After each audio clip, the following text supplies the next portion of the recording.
A 4.0 magnitude earthquake struck near Marlborough District, Marlborough, New Zealand, Aotearoa today on April 20, 2026 at 21:35 local time, or on April 20, 2026 at 8:41 Coordinated Universal Time.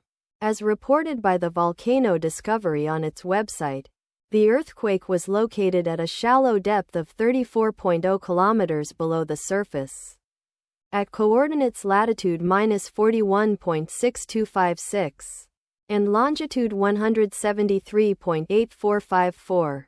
The exact magnitude, epicenter and depth of the quake might be revised within the next few hours or minutes as seismologists review data and refine their calculations, or as other agencies issue their report.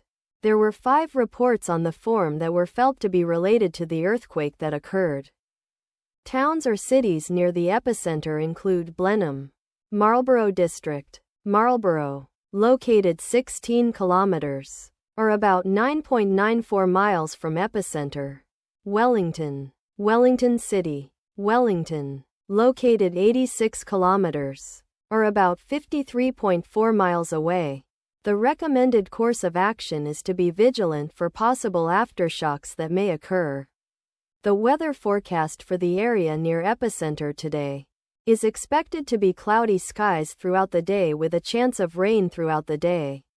Let us pray that this earthquake will not have a major impact on our brothers and sisters there, and that there will be no more earthquakes. Amen.